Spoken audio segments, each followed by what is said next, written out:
Elon Musk की Starlink को भारत में अपनी सेवाएं देने के लिए लाइसेंस जल्द मिल सकता है। टेलीकॉम मिनिस्टर ज्योतिरादित्य सिंधिया ने मंगलवार 12 नवंबर को जानकारी दी है कि स्टारलिंक सिक्योरिटी से जुड़े सरकार के सभी जरूरी नियम कायदों को पूरा करने की प्रक्रिया में है।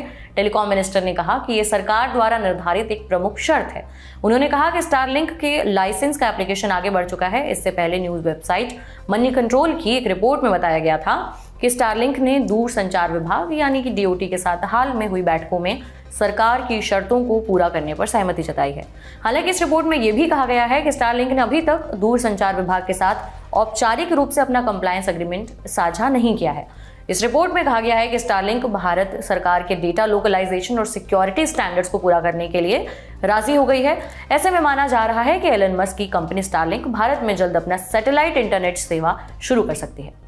डेटा लोकलाइजेशन का मतलब यह है कि स्टारलिंक को भारतीय ग्राहकों की जानकारी भारत के अंदर ही स्टोर करनी होगी और जरूरत पड़ने पर इन यूजर से जुड़ी जानकारी कंपनी को भारत की सरकारी खुफिया एजेंसियों के साथ साझा करनी पड़ेगी। इंडिया टुडे की एक रिपोर्ट बताती है कि भारत में सैटेलाइट इंटरनेट सेवाओं को शुरू करने के लिए इन नियमों का पालन जरूरी होता है।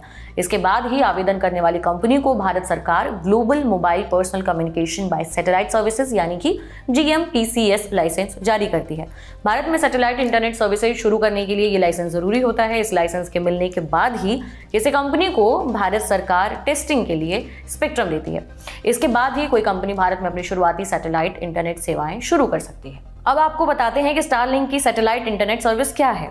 स्टारलिंक एलन मस्क की कंपनी SpaceX द्वारा दी जाने वाली एक सैटेलाइट इंटरनेट सर्विस है। आमतौर पर देश में अभी तक जितनी भी कंपनियां इंटरनेट सेवाएं देती हैं वो या तो जमीन के अंदर केबल बिछाकर या फिर मोबाइल टावरों के जरिए इंटरनेट ऑफर करती हैं, जबकि स्टारलिंक अपने ग्राहकों को इंटरनेट सेवा मुहैया कराने के लिए धरती की परिक्रमा करने वाले उपग्रहों के नेटवर्क का इस्तेमाल करती है। स्टारलिंक का मेन मकसद उन दूर दराज इलाकों में हाई स्पीड इंटरनेट देना है जहां पर ब्रॉडबैंड सेवाएं उपलब्ध नहीं हैं, खास तौर पर ग्रामीण क्षेत्रों और उन जगहों के लिए जहां टावर लगाना काफी मुश्किल होता है। स्टारलिंक की इंटरनेट सर्विसेज सामान्य ब्रॉडबैंड की तरह काम नहीं करती है। इसमें मीलों लंबी केबल के भरोसे नहीं रहना पड़ता है। स्टारलिंक अंतरिक्ष से सीधे इंटरनेट सेवाएं देती है। इसकी वजह से दूर दराज के इलाकों तक हाई स्पीड इंटरनेट पहुंच जाता है। हालांकि अभी भी सैटेलाइट इंटरनेट सेवाएं चल रही हैं, लेकिन सेवा देने वाली कंपनियां उन उपग्रहों का इस्तेमाल कर रही हैं जो पृथ्वी से बहुत दूर हैं। इस वजह से इंटरनेट की स्पीड स्लो रहती है। डेटा ट्रांसमिशन में देरी के चलते हाई स्पीड इंटरनेट मिलने में दिक्कत आती है। स्टारलिंक के उपग्रह धरती के बहुत करीब हैं, इसलिए वो तेज रफ्तार से इंटरनेट बिना देरी के मुहैया करा सकते हैं। स्टारलिंक की एक और खास बात यह है कि आप आसमान में भी हाई स्पीड इंटरनेट से जुड़े रह सकते हैं। जैसा कि हम जानते हैं कि ब्रॉडबैंड कंपनी डेटा भेजने के लिए फाइबर ऑप्टिक केबल के जरिए इंटरनेट सेवा देती है।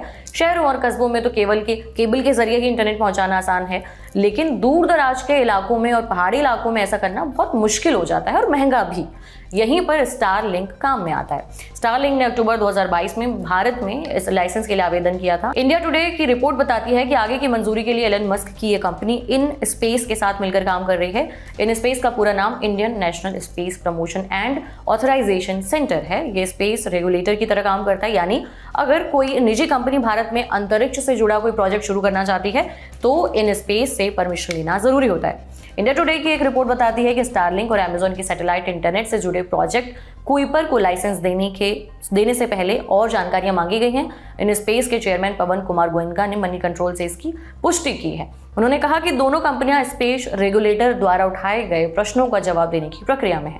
इंडिया टुडे की रिपोर्ट में कहा गया है कि स्टारलिंक के भारत में अपनी सैटेलाइट इंटरनेट सेवाओं को लॉन्च करने में अब अगर कोई बड़ी बाधा है तो वो ये कि सरकार की तरफ से सैटेलाइट ब्रॉडबैंड सेवाओं के लिए मूल्य निर्धारण और स्पेक्ट्रम आवंटन नियम बनना है।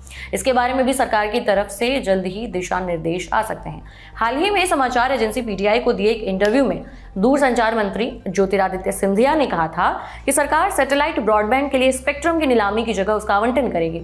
सिंधिया ने इस बात पर जोर दिया कि कोई भी देश सैटेलाइट स्पेक्ट्रम की नीलामी नहीं करता, बल्कि ITU के दिशा निर्देशों के अनुसार आवंटन का विकल्प चुनता है। भारत ने सैटेलाइट स्पेक्ट्रम को 2023 के अपने दूरसंचार अधिनियम की अनुसूची 1 के तहत शामिल किया है। इसके लिए सरकार को स्पेक्ट्रम आवंटन की जरूरत होती है। दूरसंचार मंत्री ने बताया था कि telecom regulatory authority of India यानी ट्राई इस स्पेक्ट्रम का दाम तय करेगी। इसके बाद सरकार के इस फैसले का एलन मस्क ने समर्थन किया था। बिजनेस टुडे के पत्रकार डैनी डी क्रूज की एक रिपोर्ट के मुताबिक भारत सरकार की तरफ से स्पेक्ट्रम नीलामी की जगह आवंटन का फैसला अंतर्राष्ट्रीय दूरसंचार संघ यानी कि ITU द्वारा निर्धारित वैश्विक मानकों के अनुरूप है।